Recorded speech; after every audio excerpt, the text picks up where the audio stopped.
fait du bien.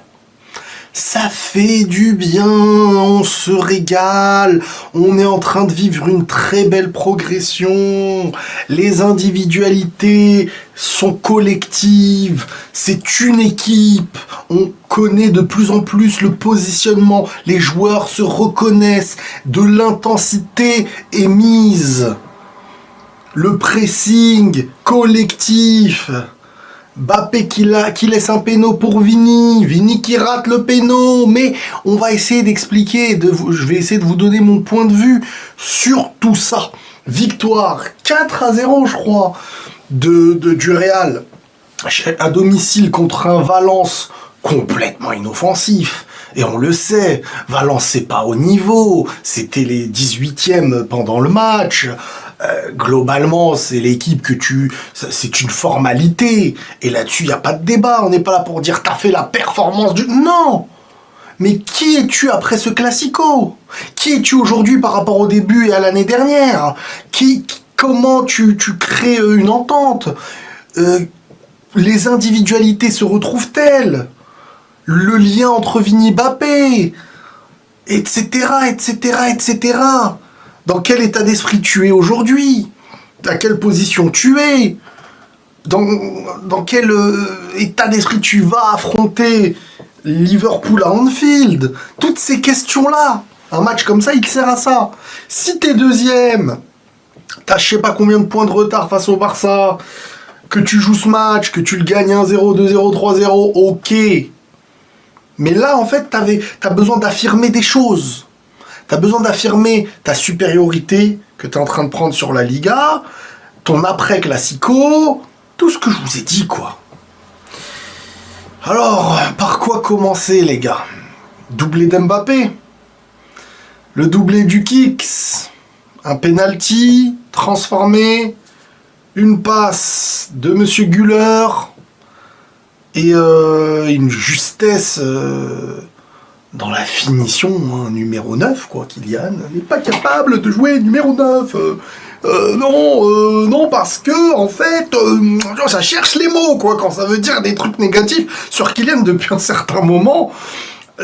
Quand il est trop fort, ouais, mais non, mais il y a que lui qui marque, c'est son problème, c'est à cause de lui, tout tourne autour de lui, c'est son problème, quand il marque pas, quand il joue pas bien, non, mais c'est sa faute, parce qu'il est pas au niveau demandé, rappelez-vous Cristiano, match, ça doit être dur en ce moment de taper sur le joueur, c'est une réalité, là, il est dans une forme actuelle, avec ballon, sans ballon, dans l'effort collectif, dans l'expression, dans la générosité.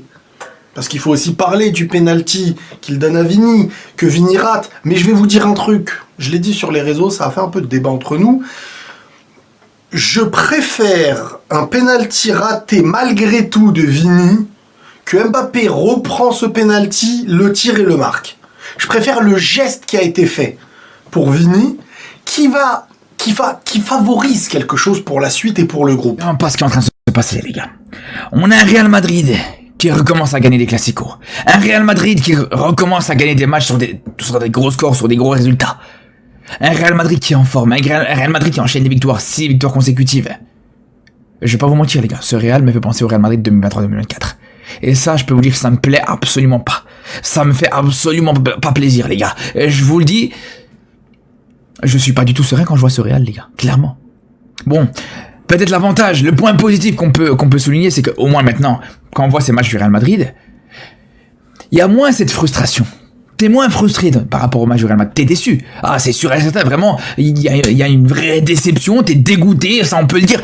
Mais t'es moins frustré parce que les victoires, elles sont méritées, tu peux rien dire. T'as pas de regret de dire, ah non, mais peut-être que si Valence avait fait différemment, peut-être que si l'arbitrage avait fait telle ou telle chose.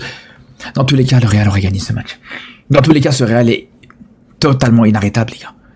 Et c'est là où je vous dis ça fait très peur. C'est là où je vous dis ça fait très peur parce que là, les choses elles vont commencer vraiment à devenir très compliquées pour la Liga déjà pour commencer, même pour la Ligue des Champions. Vas-y pour les arrêter en Ligue des Champions.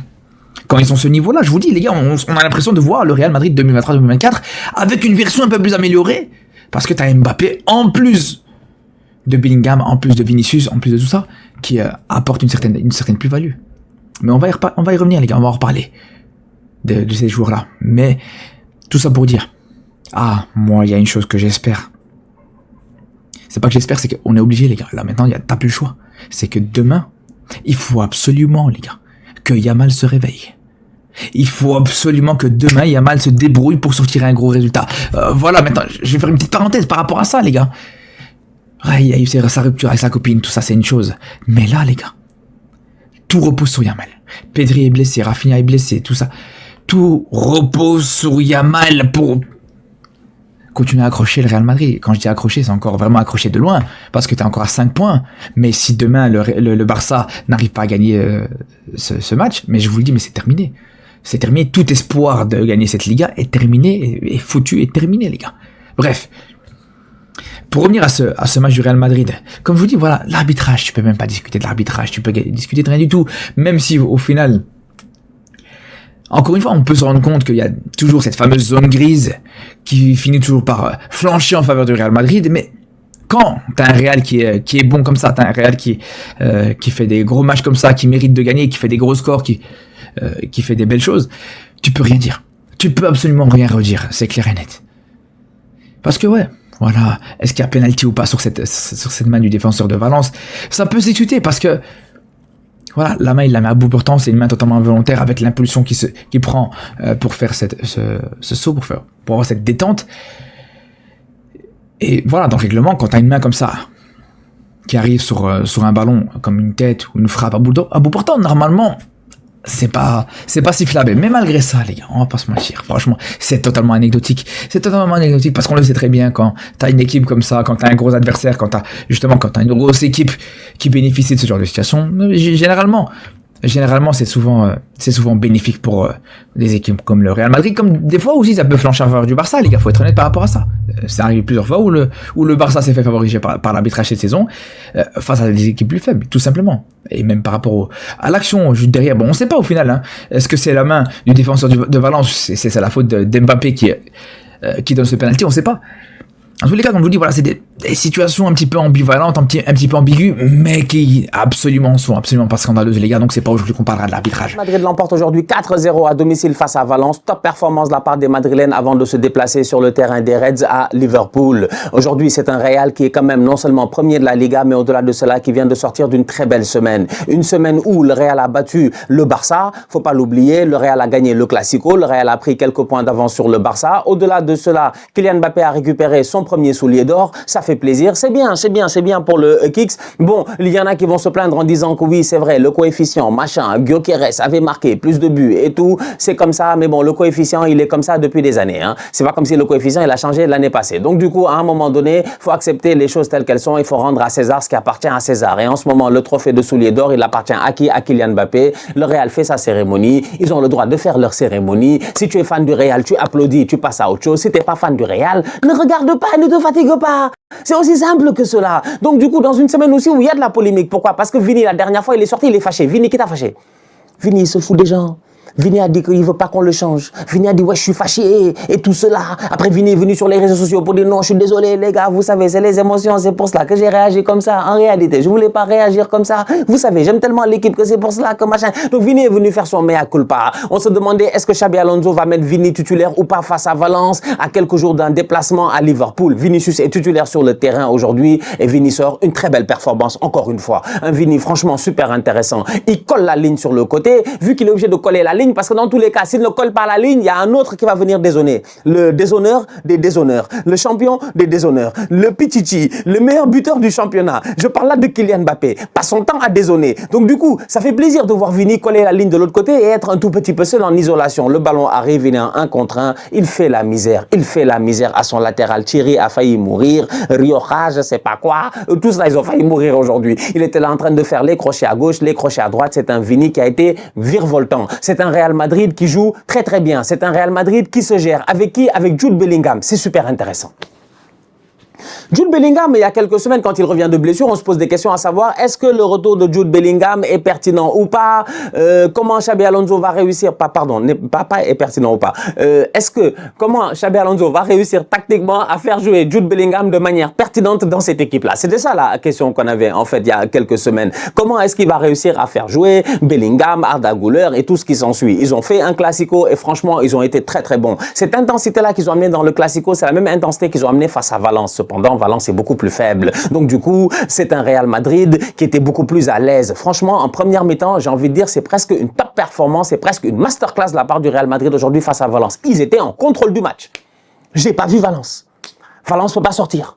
Danjuma a essayé de sortir, c'est Eder Militao est venu là-bas, il l'a poussé, il a repris le ballon. Pressing, contre-pressing de la part du Real. Bellingham a le ballon, il perd le ballon, automatiquement il presse le premier joueur, il presse le deuxième joueur. C'est que dès qu'il presse le premier joueur, ça déclenche un autre pressing derrière lui pour aller vers une potentielle passe. C'est-à-dire qu'aujourd'hui, tu voyais un Real Madrid qui, moi je pense que c'est ça que Bellingham il amène dans cette équipe-là. Bellingham il amène beaucoup de leadership. Jude, il est impoli, vous l'aimez pas, vous avez raison. Jude, F off.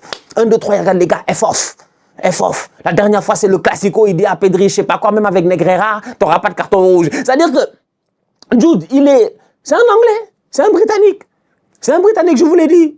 Je vous l'ai dit, faut traîner avec les cousins de Hepta là-bas à Londres, faut traîner avec les Londoniens là, les bandits de Birmingham, ou les bandits de je ne sais pas où là, de Manchester, du nord, de Newcastle et tout. Faut aller dans certains endroits d'Angleterre pour comprendre en fait ce tempérament un peu à l'anglaise. Man doesn't care, man doesn't give a F. Donc du coup, Jude Bellingham, quand il est sur le terrain, tu sens réellement qu'il a pas envie de sortir, qu'il a envie de s'imposer. Les amis, bonjour, victoire facile du Real Madrid 4-0 contre le FC Valencia. Je suis pas à la maison, mais je vous fais quand même un petit débrief. J'ai pu suivre le match pendant le repas de famille, évidemment. C'était quand même plutôt agréable à voir. Un Real Madrid, les amis, qui montre encore une fois sous Xabi Alonso de belles améliorations, de la domination, du contrôle et qui aujourd'hui nous a fait plaisir car quand tu mènes de 2-3 buts à la mi-temps et qu'ensuite t'es tranquille, tu fais tourner, tu plantes le 4e but et t'aurais même pu en planter un 5e, un 6e ou un 7e, ça fait plaisir. Tu fais un clean sheet, t'as du football, tu marques des buts, tu tues l'adversaire quand on a les moyens, et c'est parfait. Même si les gens diront que le FC Valencia aujourd'hui, c'est pas le grand FC Valencia, qui sont relégables, qu'ils en avaient pris 6 contre le Barça, etc. Chaque match, il faut les gagner. Avec la manière, avec les buts, et surtout, il faut convertir les occasions. On a aujourd'hui un Real Madrid qui n'a pas en tout cas laissé place au doute, qui a eu un penalty déjà mais plus que valable tellement il y avait de nombre de fautes et de problèmes sur ce penalty. Je ne sais même pas pourquoi ils ont tergiversé, tellement dans tous les cas t'avais 46 façons possibles de justifier ce penalty, tu vois. Et heureusement, Mbappé le marque évidemment pour attraper son échec contre Chesney, ce qui montre quand même qu'il est en confiance. Et franchement, j'ai beaucoup aimé globalement, au-delà de son attitude revancharde, j'ai beaucoup aimé l'attitude de l'équipe entière. Là aujourd'hui, il y a personne qui a été mauvais, que ce soit les titulaires ou les remplaçants. Même Hendrick qui a pas joué de la mythe de la saison et qui rentre et qui t'a fait quand même une accélération plutôt pas mal, gagné un coup franc plutôt intéressant. Ils ont tous eu l'abnégation, ils ont tous joué le jeu, ils ont tous apporté ce qu'il fallait évidemment pour la victoire. Et il y a peut-être à la limite un peu Mastantuono qui sur les retours défensifs est vraiment très bon, mais qui encore tergiverse beaucoup sur certaines prises de balles, certaines décisions. Bien que là, il a lâché les ballons plus vite que d'habitude, avec plus de sérénité par moment. Mais c'est vrai qu'il a que 18 ans, il faut encore qu'il prenne peut-être la pleine mesure de son talent et progresse un peu plus dans l'utilisation du ballon et son efficacité. Mais sinon, globalement, l'équipe a été très bonne. Et moi, ceux qui disent encore qu'on n'a pas d'amélioration par rapport au Ancelotti Ball, désolé, mais sans dénigrer ce que faisait Ancelotti, ce qu'on voit sous Alonso, c'est pas mal. Et comme je le dis, même si tu affrontes des petites équipes, il faut quand même bien jouer, tu vois. Parce que c'est pas parce que tu affrontes des équipes qui ont moins de budget, qui sont moins fortes et moins talentueuses, que tu peux te permettre de te relâcher, de les prendre de haut, et c'est comme ça souvent que tu perds des points, que ce soit à domicile ou à l'extérieur. C'est quand tu joues pas à fond, et quand tu fais pas en tout cas le travail avec tout ce que tu es censé faire en montrant le torse, en posant le pied sur le ballon, en dominant ce ballon et ce match, et que tu laisses place au doute, c'est là où tu peux perdre des titres, tu vois. Et aujourd'hui, le Real, je suis fier d'eux. Fier d'eux parce qu'on prépare bien le déplacement en field pendant 3 jours. On continue de gagner des points en Liga. On met la pression sur le Barça qui joue demain à 18h contre Elche. Et c'est loin d'être facile parce que sans Pedri, sans certains joueurs et face à une équipe d'Elche qui pour ses moyens fait une belle saison et joue super bien au football, ça va pas être facile. Donc du coup, c'est pour ça que prendre les points quand il faut les prendre, c'est parfait. L'Atlético, on les laisse à distance même s'ils ont fait une belle victoire contre Séville. Et en plus, on a pu faire tourner. Moi, de base, je pensais qu'il allait avoir des rotations avant, tu vois, qu'on gagne ce match. Dans le sens que le 11 de départ, je le voyais très remanié. Au final, Vinicius, il joue tant mieux, il a été très bon. Il a débordé, il a percuté, il retrouve des jambes. On le sent en confiance, on sent que ses vis-à-vis, il a plus peur de les défier en vitesse, en dribble. Et il fait les différences et il les fait bien. Juste dommage qu'il tire vraiment pas bien son penalty. Vraiment, c'est pas ça que j'imagine de Vinicius. quand il tire un penalty, quand on se rappelle celui qu'il avait tiré contre le Bayern en Ligue des Champions ou dans d'autres situations, c'est vrai que là j'attendais mieux de sa part, surtout qu'en plus Kylian lui laisse le penalty alors que normalement il aurait dû le prendre pour mettre pourquoi pas un triplé, mais c'est vrai qu'après des gens auraient encore dit que Mbappé marque que des penalties alors que c'est pas le cas. D'ailleurs très joli deuxième but du Real Madrid avec un Jude Bellingham qui encore une fois est phénoménal avec une passe en profondeur pour Arda qui en plus nous a fait une frayeur en début de match où je pensais qu'il allait faire une Neymar avec sa cheville tordue et finalement il est resté. Et tant mieux, il a pu jouer, prendre du rythme, se reprendre un petit peu par rapport au Classico où il avait fait son erreur, là il fait une passe décisive. Il a vraiment bien joué dans les déplacements avec et sans ballon.